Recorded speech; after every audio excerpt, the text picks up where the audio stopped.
Hello students. तो आज के लेक्चर के अंदर हम देखने वाले हैं कि concept of program and data memory.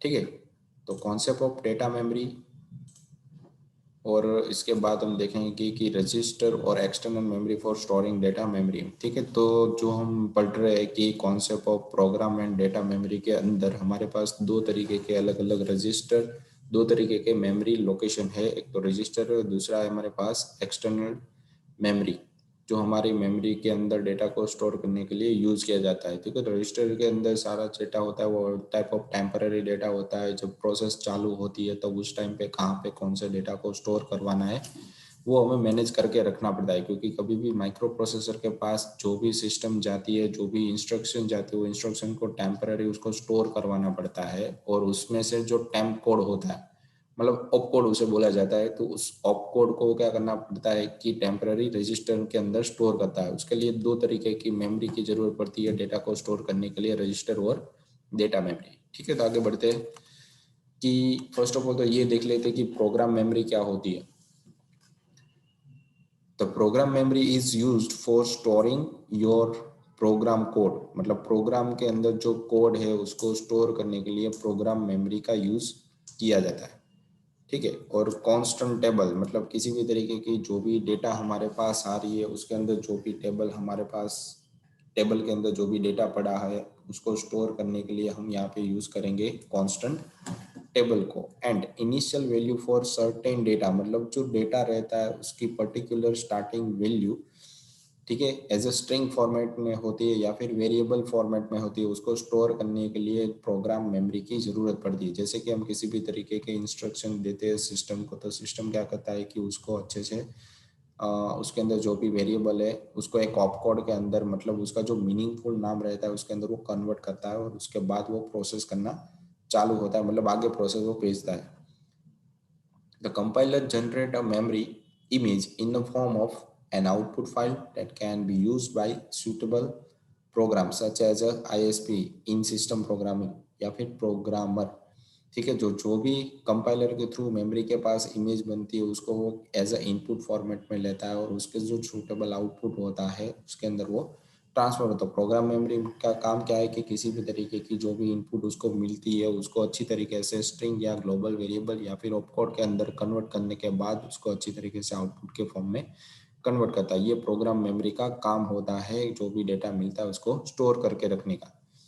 ठीक है, फिर आगे बढ़ते हैं कि internal serial RAM only data memory. तो किस तरीके से सीरियल रैम के अंदर डेटा प्रोसेस होती है, तो उसके लिए यहाँ पे आपको एक डायग्राम भी बताया गया है। ठीक है, और यहाँ पे लिखा है कि हाई एड्रेस, ठीक है, एक स्टैक दिया गया है जो सीरियल वर्क, मतलब उसके अंदर आप लिख सकते हो डेटा को, और जो भी डेटा मिला है उसको किस फॉर्मेट में स्टोर करना है या फिर किस फॉर्मेट में उसको लिखना है, तो वो सारी चीजें आपको यहाँ पे डायग्राम के अंदर दी गई। तो ग्लोबल वेरिएबल, सीपीयू के पास जो भी डेटा आएगा इनपुट या आउटपुट फॉर्मेट में से, वो सारा कुछ one type of global variable के अंदर रहता है। ठीक है, और ग्लोबल वेरिएबल के अंदर जो भी डेटा है उसको प्रोसेस करने के लिए आगे फर्दर रजिस्टर के पास भेज दिया जाता है टेम्पररी स्टोर करने के बाद। ठीक है, और उसके बाद उसको हीप मेमोरी, मतलब उसको डेटा आगे प्रोसेस उसको करनी है कि नहीं करनी है, उसके लिए यहाँ उसको भेजा जाता है हीप मेमोरी के पास, और वहाँ पे वो सारा एड्रेस के बेस पे वर्कआउट होता है। तो यहाँ पे उसकी एक्सप्लेन दी गई है। The data memory is used for storing a memory, storing a variable. तो डेटा मेमोरी का यूज किया जाता है कि मेमोरी को या फिर वेरिएबल को स्टोर करने के लिए। द स्टैक फ्रेम, मतलब वन टाइप ऑफ जो भी उसके पास इमेज बनती है उसको स्टोर करने के लिए। एंड द हीप, और heap for dynamic memory allocation, मतलब कभी भी उसके पास डायनेमिकली डेटा बनता है एक्सटर्नली तो उसको स्टोर करने के लिए डेटा मेमोरी का यूज किया जाता है। फिर एक in general they do not appear in the output, जो भी आप डेटा स्टोरेज स्टैक फ्रेम या फिर हीप डायनेमिक मेमोरी, वो सारा का सारा डेटा आपका आउटपुट के अंदर अपीयर नहीं होता एक ही साथ। The output file but used when the program is running, जब प्रोग्राम रन होता है उस टाइम पे उसकी जरूरत होती है। A program uses data memory as a follow. तो प्रोग्राम डेटा मेमोरी वो नीचे के मुताबिक प्रोग्राम को इंस्ट्रक्शन या फिर उसको स्टोर करने के लिए यूज करता है। ठीक है, तो सीरियल रैम का मतलब वन टाइप ऑफ हो जाता है कि किसी भी तरीके की इमेज फाइल हो या फिर उसको डायनेमिक मेमोरी है, उस सब को अच्छी तरीके से स्टोर करने के लिए दो तरीके के एड्रेसेस यूज किए जाते हैं, एक तो हाई एड्रेस और लो एड्रेस। और हाई एड्रेस के अंदर यहाँ पे यूज किया जाता है HW स्टैक, और यहाँ पे यूज किया जाता है हमारे पास हीप डायनेमिक मेमोरी के लिए यूज होता है, और जो भी उसको इंस्ट्रक्शन एज इमेज फॉर्मेट में मिलती है उसको स्टोर करने के लिए SW स्टैक का यूज किया जाता है, मतलब स्टैक फ्रेम उसको बोल सकते हो आप। ठीक है, तो ये थी serial RAM only data memory, मतलब जो भी डेटा मिलता है वो दो तरीके से होता है, हाई एड्रेस और लो एड्रेस। और लो एड्रेस के पास ग्लोबल वेरिएबल या स्ट्रिंग फॉर्मेट में आता है, या फिर हाई एड्रेस के पास होता है वो फ्रेम के फॉर्मेट में डेटा आता है। तो दोनों को अलग अलग स्टोर करवाने के लिए दो अलग अलग तरीके के स्टैक का यूज किया जाता है। ठीक है, अब आगे बढ़ते हैं कि डेटा ट्रांसफर बिटवीन रजिस्टर, अलग अलग तरीके के रजिस्टर के बीच में मुझे डेटा ट्रांसफर करना है, तो उसके लिए मुझे यहाँ पे रजिस्टर को पहले समझना पड़ेगा कि किसके साथ किसका कनेक्टेड रहता है। तो data is transfer directly from source register in a register file connected to database from destination register in the register file. ठीक है, तो यहाँ पे क्या बताया गया है कि डेटा ट्रांसफर पहले किया जाता है सोर्स रजिस्टर के पास, मतलब दो अलग अलग तरीके के रजिस्टर, एक तो स्टार्टिंग रजिस्टर रहता है और दूसरा कहाँ पे भेजना उस नाम का रजिस्टर रहता है। तो दोनों फाइल को कनेक्टेड करने के लिए यहाँ पे डेटा बस का यूज किया जाता है, मतलब डेस्टिनेशन रजिस्टर के पास जब भी हमारा आउटपुट पहुंचेगा तो उसके लिए मुझे एक रजिस्टर फाइल की जरूरत पड़ती है। Through a data read latch, मतलब क्या कहता है कि एक लैच होता है, एक पॉइंट होता है जैसे सीडी के अंदर आता है वनटाइप, तो वो डेटा को रीड करेगा, उस डेटा को डेटा बस के पास मैकेनिज्म के थ्रू पास करेगा और उस डेटा को वापस लैच के अंदर राइट करेगा। ठीक है, since the data bus is bypass the data, update the data pointer is possible concurrently with the transfer of data between source register and destination register। तो डेटा बस का काम क्या रहता है कि जो भी उसके पास डेटा मिला है उसके अंदर हर बार वो पॉइंटर को अपडेट करेगा, ठीक है, कंटिन्यूअसली, और जो भी डेटा उसको मिल रहा है उसको सोर्स रजिस्टर से डेस्टिनेशन रजिस्टर पास करवाएगा। तो ये काम होता है डेटा बस का, डेटा ट्रांसफर होता है उसका। फिर एक the term register transfer refer to the availability of hardware logic circuit that can perform a given micro operation and transfer the result of the operation to the same or another register। तो ये क्या बोल रहा है, the term register transfer refer to available hardware, मतलब उसके पास जो भी अवेलेबल हार्डवेयर रहता है लॉजिकल सर्किट के अंदर, ठीक है, वो उसका माइक्रो ऑपरेशन करेगा, उसको ट्रांसफर करेगा, और जो भी रिजल्ट उसको मिलेगा वो वन टाइप ऑफ एक रजिस्टर के अंदर ट्रांसफर कर देगा। ठीक है, तो ये सारा का काम रहता है रजिस्टर का कि कहाँ से कौन सा डेटा भेजना है, कौन से मैकेनिज्म के थ्रू भेजना है, ठीक है, और कौन सी लॉजिकली हार्डवेयर की यूज करनी होती है, तो ये सारी चीजें वहाँ पे मैनेज होती रहती है। तो ये होता है डेटा ट्रांसफर बिटवीन रजिस्टर। फिर उसके बाद है कि डेटा ट्रांसफर रजिस्टर के अंदर बहुत अलग अलग तरीके के रजिस्टर का यूज किया जाता है। तो यहाँ पे लिखा है कि most often standard notation use for specifying operation on various register are state below. तो बहुत अच्छी तरीके से जो रजिस्टर यूज होते हैं उसके जो नोटेशन है, उसका जो स्पेसिफिकेशन वो नीचे के फॉर्मेट में अच्छे से दिया है। तो यहाँ पे दिया है the memory address register is designated by MAR। तो मेमोरी एड्रेस रजिस्टर मतलब MAR को बोला जाता है मेमोरी एड्रेस रजिस्टर, मतलब मुझे कहाँ से कौन सा डेटा उठाना है, कौन सी मेमोरी लोकेशन के थ्रू, तो उसके लिए MAR रजिस्टर का यूज किया जाता है। ठीक है, फिर है कि program counter PC hold the next instruction address. तो प्रोग्राम काउंटर का काम क्या होता है कि जो भी उसके पास नेक्स्ट इंस्ट्रक्शन मिलती है उसको वो होल्ड करके रखता है। ठीक है, और जो भी उसको नेक्स्ट इंस्ट्रक्शन मिलती है, मतलब हर बार उसको प्रोग्राम के थ्रू कोई ना कोई इंस्ट्रक्शन मिलती है, तो कौन सी इंस्ट्रक्शन उसको कौन से टाइम में पढ़नी है, तो वो प्रोग्राम काउंटर का काम होता है कि उसको होल्ड करके रखे। फिर एक इंस्ट्रक्शन रजिस्टर, मतलब जो भी उसको इंस्ट्रक्शन मिली है, प्रोग्राम काउंटर के पास एक नंबर की रजिस्टर इंस्ट्रक्शन आ गई, तो उस इंस्ट्रक्शन के अंदर कौन कौन सा डेटा पड़ा है उसको स्टडी करने के लिए वो लोग क्या कहते हैं कि इंस्ट्रक्शन रजिस्टर का काम स्टोर करने के लिए IR रजिस्टर का यूज किया जाता है रन करने के लिए।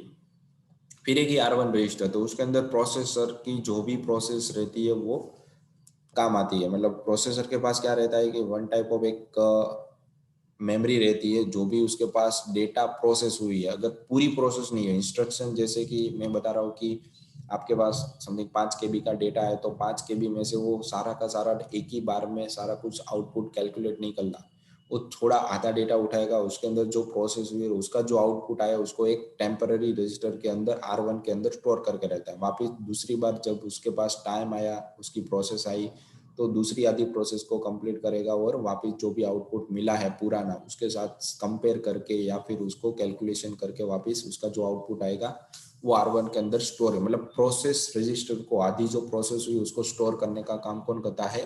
R1 करता है।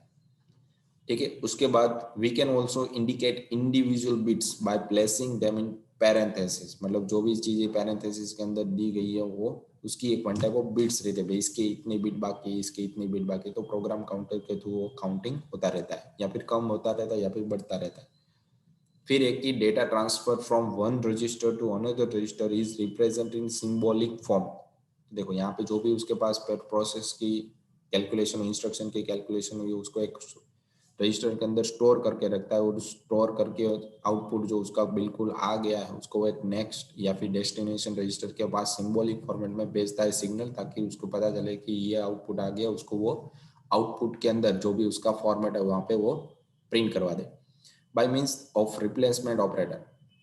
For instance, the following statements denote a transfer of data of register R1 into R1 into R1, R1 into register R2। मतलब R2 के अंदर रजिस्टर के अंदर जो डेटा पड़ा है उसको मुझे R1 के अंदर ट्रांसफर करना है, तो R1 एरो करके R2 देना पड़ेगा, तभी मेरा R2 के अंदर जो भी आउटपुट पड़ा हुआ है वो R1 के अंदर ट्रांसफर करेगा।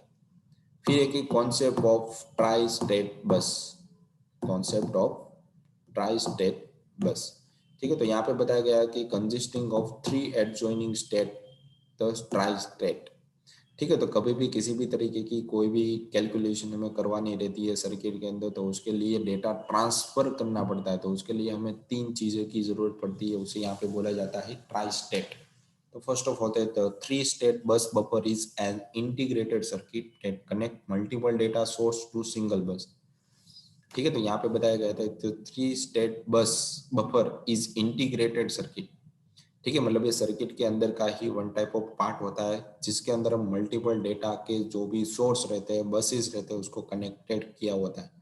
मतलब किसी भी तरीके की प्रोसेस उसके पास आती है तो क्या कहता है कि यहाँ पे देखो किस कौन सी प्रोसेस आई, तो उसको भेजने के लिए यहाँ पे डेटा बस होता है। ये आई थिंक आपको ब्लर दिख रहा होगा।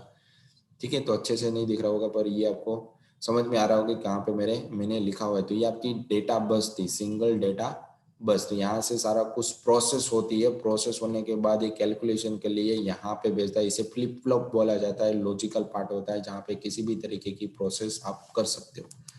प्रोसेस होने के बाद मतलब लॉजिकल प्रोसेस ज्यादातर तो होगी, और जो भी उसका आउटपुट आया वो यहाँ पे फिर यहाँ पे आंसर के फॉर्मेट में तीनों को मिला के वो जाएगा। ठीक है, तो इस तरीके से ये ट्राई स्टेट बस है वो वर्कआउट करती है। फिर यहाँ पे लिखा है तो open driver can be selected to be either logical high, logical low और लॉजिक और high impedance which allow other buffer to drive the bus. मतलब यहाँ पे अदर तरीके की जो भी बस रहती है उसको ड्राइव करने के लिए या फिर उसकी कैलकुलेशन करने के लिए यहाँ पे one type of tri state concept का यूज किया जाता है। फिर एक the third state behave like an open circuit. तो यहाँ पे जो भी आपकी सर्किट दिख रही है वो one type of open circuit है। मतलब जो 2 पार्ट है उसके अलावा भी एक अलग से टॉगल पार्ट होता है जिसकी मदद से हम जो भी हमारा आउटपुट आ रहा है उसको हम इजीली फाइंड आउट कर सकते हो। इसे यहाँ पे ओपन सर्किट भी आप बोल सकते हो, या फिर इंटीग्रेटेड सर्किट के अंदर का भी वो एक पार्ट है डेटा को लाने या ले जाने के लिए। ठीक है, फिर एक ही कंट्रोल ऑन रजिस्टर। तो कंट्रोल ऑन रजिस्टर का काम क्या होता है? The control and register contains the address of the next micro instruction to be executed।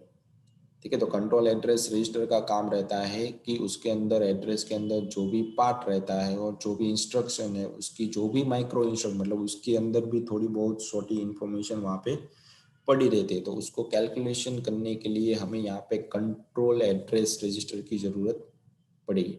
मतलब एड्रेस रजिस्टर उसके पास बहुत सारे रहते हैं, तो उसमें से कौन सा रजिस्टर वो वर्क कर रहा है, कौन सी प्रोसेस उसके अंदर चल रही है, वो सारा कुछ मेंटेन करने के लिए मुझे यहाँ पे one type of control address register की जरूरत पड़ेगी। फिर एक कंट्रोल डेटा रजिस्टर। ठीक है, तो कंट्रोल डेटा का मतलब क्या हो जाता है कि जो भी मेरे पास एड्रेस के थ्रू डेटा आया है उस डेटा को रजिस्टर के अंदर किस तरीके से मैं प्रोसेस करूँगा, ठीक है। तो उसके लिए यहाँ पे यूज़ किया जाता है कंट्रोल डेटा रजिस्टर। उसका मतलब यहाँ पे हो जाता है कि contains the micro instruction to be executed, ठीक है। तो क्या कहता है कि जो भी उसके पास इंस्ट्रक्शन आई है, माइक्रो इंस्ट्रक्शन आई है, उसको वो स्टोर करने के बाद एग्जीक्यूट करना चालू करेगा। तो एड्रेस के पास जब भी उसकी इंस्ट्रक्शन आती है तो उसको एग्जीक्यूट करना चालू नहीं करेगा, पर जो भी उसके पास डेटा है उसको एग्जीक्यूट करना चालू करेगा। फिर सीक्वेंसर, तो सीक्वेंसर का काम क्या है, तो वो चेक करता है कि उसके पास नेक्स्ट इंस्ट्रक्शन कौन सी है, मतलब नेक्स्ट एड्रेस कौन सा है from with in a control memory, ठीक है। तो कंट्रोल मेमोरी के साथ उसके पास जो भी डेटा पड़ा हुआ है उसको कैलकुलेट करने के लिए वो नेक्स्ट एड्रेस मतलब सीक्वेंसर है जो टैग करके रखेगा कि मुझे कौन सी नई इंस्ट्रक्शन अब रीड करनी है या फिर एड्रेस रीड करना है। फिर control memory where micro instruction are store, मतलब जो भी उसकी प्रोसेस हुई है उस डेटा को स्टोर करने के लिए मुझे यहाँ पे कंट्रोल मेमोरी की ज़रूरत पड़ेगी, ठीक है।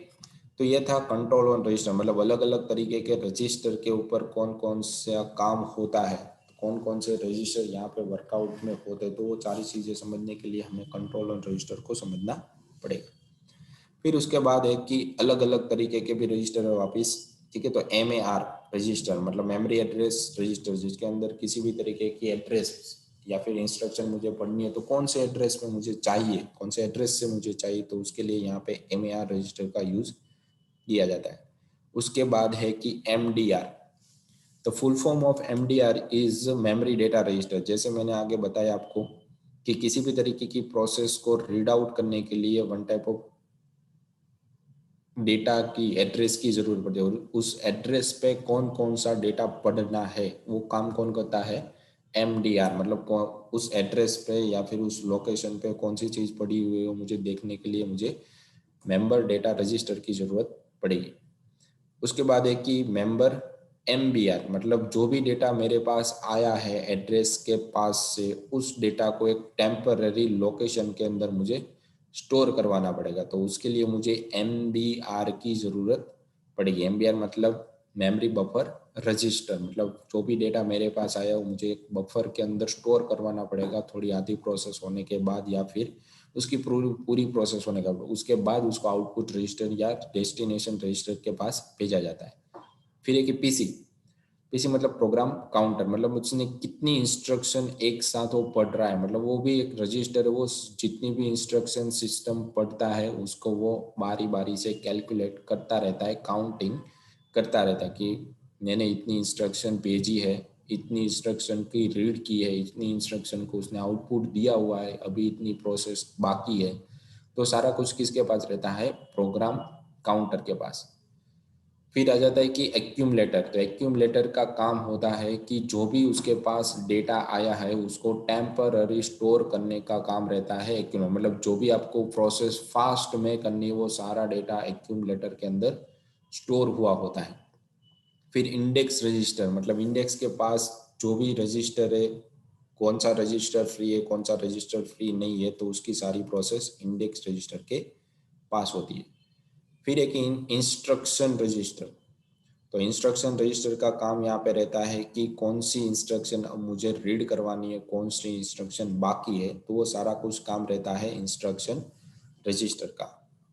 ओके, तो जैसे ही आपका लेक्चर यहाँ पे खत्म हो रहा है तो लेक्चर के रिगार्डिंग आपको यहाँ पे 3 क्वेश्चन दिए गए। फर्स्ट ऑफ ऑल तो है कि what is a resistor, what is SRM and what is a MAR, ठीक है। तो आज के लेक्चर के अंदर हमने रजिस्टर के बारे में पढ़ा, ठीक है, मेमोरी के बारे में पढ़ा, ठीक है, और कौन कौन सा डेटा कहाँ पे स्टोर होता है, कौन सी एड्रेसेस पे, कौन सी लोकेशन पे, तो वो सारी चीज़ें हमने आज के लेक्चर के अंदर पढ़ी। तो एक बार और रिव्यू कर लेते हैं कि रजिस्टर और एक्सटर्नल मेमोरी क्या होता है। तो प्रोग्राम मेमोरी के अंदर जैसे मैंने आपको बताया कि वन टाइप ऑफ एक कोड रहता है, प्रोग्राम कोड, जिसके अंदर मेमोरी कांस्टेंट होती है या फिर इमेज के फॉर्मेट में रहती है, तो उन सबको प्रोसेस करवाने के लिए मुझे प्रोग्राम मेमोरी की ज़रूरत पड़ेगी। फिर एक इंटरनल मेमोरी, ठीक है, तो इंटरनल मेमोरी के अंदर मुझे यहाँ पे क्या ज़रूरत पड़ती है कि डेटा मेमोरी किस तरीके से वर्कआउट होती है, कहाँ पे कौन सी फ्रेम यूज़ होती है, कौन सी मेमोरी के लिए मुझे डायनेमिक यूज़ करना है या फिर कौन से स्टैटिक यूज़ करना है, कौन सा टेक यूज़ करना है, तो उसके लिए SRM का यूज़ किया जाता है। फिर डेटा ट्रांसफर बिटवीन रजिस्टर के बीच में किस तरीके से डेटा ट्रांसफर होता है, तो उसके लिए लैच या फिर मैकेनिज्म का, लैच मैकेनिज्म का हमने देखा। और उसके बाद जो भी इंस्ट्रक्शन उसके पास आती है वो one type of hardware logic के पास पहुंचती है, ठीक है। फिर उसके बाद आ गया कि डेटा ट्रांसफर बिटवीन रजिस्टर, ठीक है। तो यहाँ पे जो भी हमारी प्रोसेस हुई है तो मोस्टली रजिस्टर के साथ हुई है, और जो भी रजिस्टर के पास डेटा आ रहा है एड्रेस फॉर्मेट में या फिर इंस्ट्रक्शन के फॉर्मेट में, वो सारी चीज़ें पढ़ने के लिए मुझे यहाँ पे ज़रूरत पड़ती है रजिस्टर की, और कौन से रजिस्टर में कौन सा डेटा पड़ेगा और कौन से रजिस्टर में से मुझे आउटपुट भेजना है, तो सारा कुछ डिसाइड करता है यहाँ पे। एक रजिस्टर में से दूसरे रजिस्टर में डेटा ट्रांसफर होता है वो चीज़। फिर हो जाता है कि कॉन्सेप्ट ऑफ ट्राई स्टेप, मतलब किसी भी तरीके की प्रोसेस को रन करने के लिए या फिर ले जाने या लाने के लिए ट्राई स्टेप बस का यूज किया जाता है। फिर कंट्रोल रजिस्टर, कौन कौन से रजिस्टर पे कौन सा वर्कआउट होता है, तो वो सारी चीज़ हमने देखी और उसके फुल फॉर्म भी देखे, ठीक है। तो आज के लेक्चर के लिए इतना ही था, ठीक है। तो आज के लिए इतना ही था, थैंक यू।